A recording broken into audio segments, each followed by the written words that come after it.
아, 후보자님, 이 금리 인상이 지금 현재 청문회를 하는 과정에서도 많은 의원들께서 질의를 하셨고 또 후보자께서도 소신이 비교적 뚜렷하신 것 같습니다.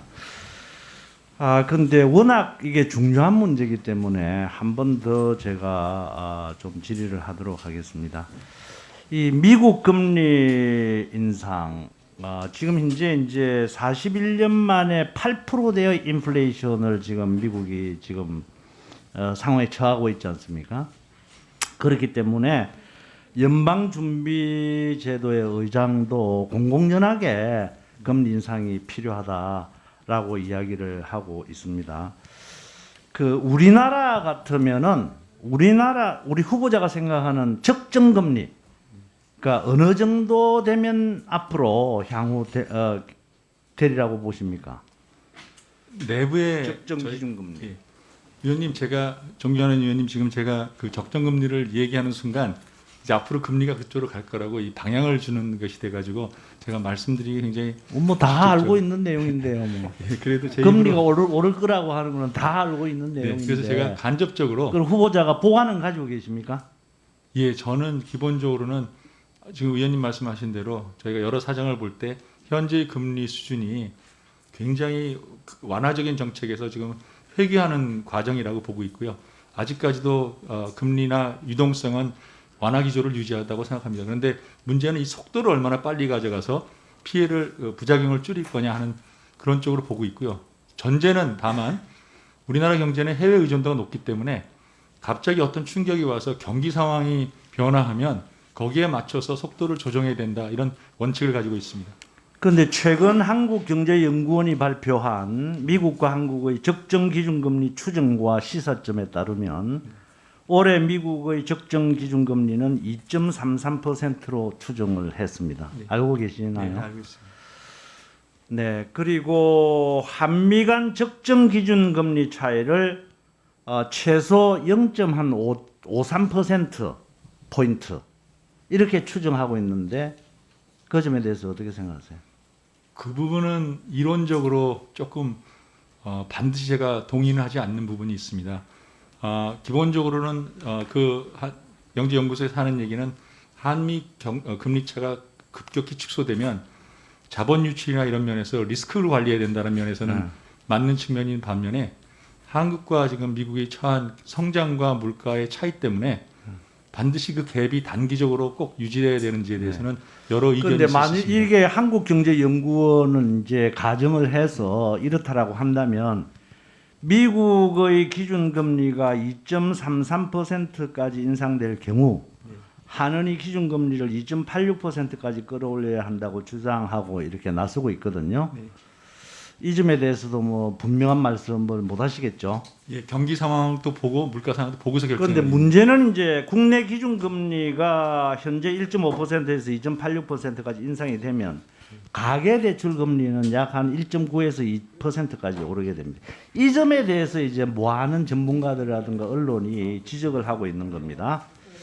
그래서 지난해 말 기준 가계부채가 1,862조 원이고 또 이 중에서 변동금리 비중이 76.5%인 점을 감안을 하면 약 28조가 넘는 추가이자 부담이 이제 발생하게 되는 거거든요.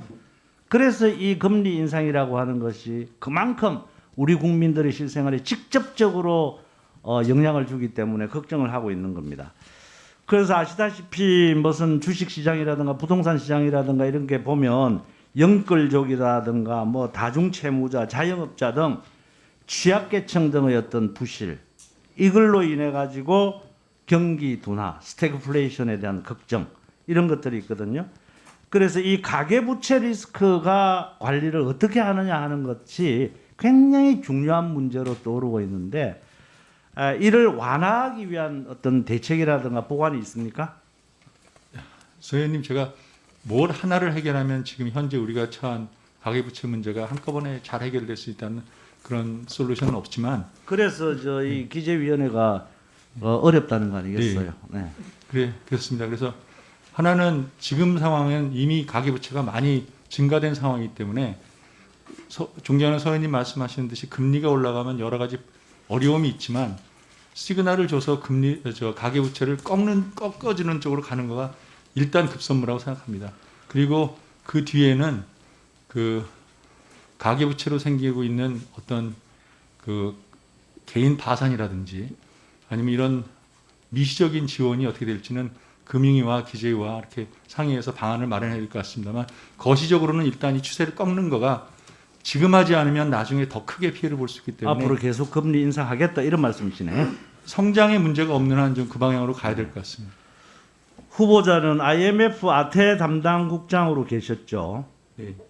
연례협의 우리나라도 1년에 한 번씩 하나요? 1년에 한 번씩 합니다. 네, 거기 참석을 하십니까? IMF 내규 때문에 제가 직접 볼 수 없습니다. 자기가 나온 나라에 대해서는 그러나 그 보고서에 관해서는 상당한 영향력을 미치는 그런 위치에 계셨죠? 보고받고 의견을 제시할 수는 있습니다. 네네. 그런데 21년과 22년 한국과의 연례협의 결과문에는 한국판 뉴딜에 대해서 매우 긍정적인 언급이 담겨 있습니다. 21년에는 신규 성장 동력 개발 및 포용성 확대에 대한 기회를 높이는 전략이다 이랬고요. 22년에는 팬데믹이 잦아들면 정책의 초점은 한국판 뉴딜을 포함한 구조개혁 우선으로 바꿔야 할 것이다라고 했는데 이 IMF가 각국의 특정 정책을 이렇게 콕 집어가지고 참 그 언급을 하는 사례가 있습니까? 예, 그 저희가 아마 그 내용은 우리 후보자께서 거기에 상당한 영향력을 행사하신 건 아닙니까? 그렇게는 않습니다. 왜냐하면 제가 간여파들에도 실무자가 있고요. 그 내용은 제가 보고받았을 때 그 내용은 그런데 이 분석에 대해서 동의를 하십니까?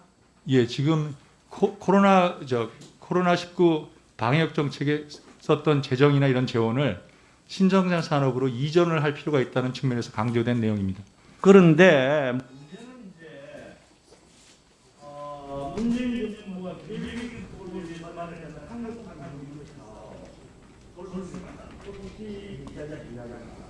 관계 정도도 합법한 비판을 하는 전문가들이 많거든요. 또 현재 이제 앞으로 윤석열 정부에서도 아마 이런 것에 대해서 크게 비판을 하는 그런 입장이고 50조 원 규모의 추경 재원을 마련하기 위해서 이런 것들 중에서 불필요한 것들을 왕창 끌어내야 된다. 이런 그 이야기를 하는데 IMF에서는 성장의 동력의 기회라고 하고 방금 우리 후보자께서도 상당히 긍정적으로 말씀하셨지 않습니까? 네. 그러면 이 지금 이제 그 기재부 장관으로 그 후보자가 된 추경호 의원 같은 경우에도 여기에서 한국판 뉴딜 이 사업에서 많은 것을 좀 드러내가지고 자영업자라든가 아니면 성장 동력을 확보하기 위한 기회를 삼아야 된다 이렇게 하고 있거든요. 그러면 재정정책과 통화정책을 각각 책임지고 있는 정부에서 이렇게 정책적인 어떤 그 마찰이 나고 활동이 일어나는 상당히 문제가 되리라고 봅니다. 어떻게 접근을 하시겠어요? 종미환 서의원님 지금 IMF 보고서에 있는 내용은 지금 한국판 뉴딜의 각 항목이 어떤 항목이 바람직하고 하는 것에 대해서는 평가를 하고 있지 않습니다. 큰 그림으로 코로나 바이러스 방역과 그 대체하던 재정 지원이 이제는 코로나가 어느 정도 줄어드는 상황에서는 신성장 산업으로 이전을 하는 과정에서 이런 전환은 바람직하다는 차원에서 얘기를 했기 때문에 IMF 입장에서는 사실 모든 나라에 막 디테일하게 있는 걸 보는 상황이 아니기 때문에요. 굉장히 추상적인 레벨, 거대한 빅픽처에서 한 얘기이기 때문에 지금 의원님이 말씀하시는 그 중에서 어떤 내용은 받아들이고 어떤 내용을 선택하고 이런 데에 대한 판단은 없는 부분입니다. 예.